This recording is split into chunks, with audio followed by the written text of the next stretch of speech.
বাংলাদেশ আনসার ও গ্রাম প্রতিরক্ষা বাহিনী একটি বাংলাদেশি আধা সামরিক বাহিনী। বাহিনীটি দেশের অভ্যন্তরীণ নিরাপত্তা, গুরুত্বপূর্ণ ব্যক্তি স্থাপনার নিরাপত্তা, মোবাইল কোর্ট পরিচালনা করা, দেশের আইনশৃঙ্খলা রক্ষা, আর্থসামাজিক উন্নয়নে, দুর্যোগ মোকাবেলায় সরকারের অন্যান্য বাহিনীকে সহায়তা প্রদানের জন্য মূলত আনসার বা গ্রাম প্রতিরক্ষা বাহিনী গঠন করা হয়েছিল। কী জন্য আনসার বাহিনী গঠন করা হয়েছে তাদের কর্মপরিধি সম্পর্কে আমরা আপনাদেরকে বলতে চেষ্টা করেছি। প্রত্যেকটি মানুষের কাজের মূল্যায়ন থাকবে এবং তাদের যৌক্তিক দাবি দাওয়া থাকবে, এটা স্বাভাবিক। তবে কোনো যৌক্তিক দাবি যেন সাংঘর্ষিক দাবি না হয় সেই বিষয়টা আমাদেরকে বরাবরই খেয়াল রাখতে হবে। 1947 সালে ভারত বিভাগের সময় ভারতীয় গার্ডের কিছু সদস্য যারা পরবর্তীতে পাকিস্তানের নাগরিক হয় সেখান থেকে বের হয়ে আনসার বাহিনী গঠন করে।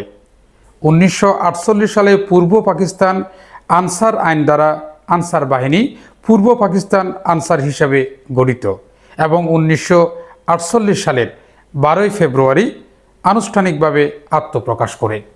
1971 সালের বাংলাদেশের স্বাধীনতা যুদ্ধের সময় আনসারের বেশিরভাগ সদস্য পাকিস্তান সেনাবাহিনীর বিরুদ্ধে যুদ্ধ করতে মুক্তিবাহিনী গেরিলার সদস্য হিসাবে যোগদান করেন। বাংলাদেশের স্বাধীনতার পর বাংলাদেশের আইন দ্বারা আনসার বাহিনী আবার পুনর্গঠিত হয়। সাবেক রাষ্ট্রপতি জিয়াউর রহমানের সরকার আনসার বাহিনীর ভূমিকাকে গুরুত্ব দিয়ে আনসার বাহিনীকে জনগণের প্রতিরক্ষা বাহিনী হিসেবে মনোনীত করেন।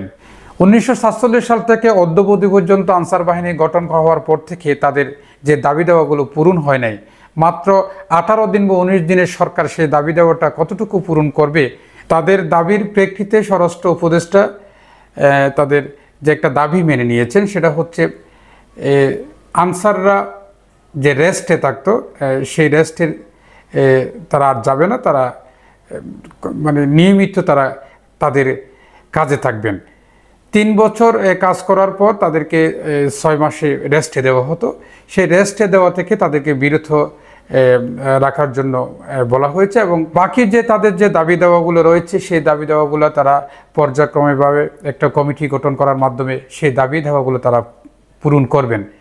যৌক্তিক দাবি দেওয়া থাকতে পারে, কিন্তু রাত্রের মধ্যে তারা যে লঙ্কা কাণ্ডগুলো করেছে, তারা যে সচিবালয় ঘেরাও করেছে, ছাত্রদের উপরও তারা চড়াও হয়েছেন এবং ছাত্র এবং আনসারদের মধ্যে সংঘর্ষের ঘটনা ঘটেছে এবং শেষ পর্যন্ত ছাত্র জনতা সবাই এসে তাদেরকে প্রতিহত করতে সক্ষম হয়।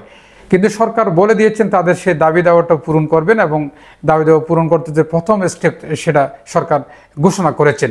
এই লঙ্কাকাণ্ডের মাধ্যমে এভাবে চাওয়াটা কতটুকু যৌক্তিক সেটা দর্শক আপনারা বিচার বিশ্লেষণ করবেন। আপনাদের গ্রহণযোগ্য মতামতগুলো আমাদের কমেন্ট বক্সে জানাবেন। বৈষম্যহীন বাংলাদেশ বিনির্মাণ হোক সেই প্রত্যাশাটুকু রেখেই আজকের মতো বিদায় নিয়ে যাচ্ছি। আমি মোহাম্মদ মহিউদ্দিন।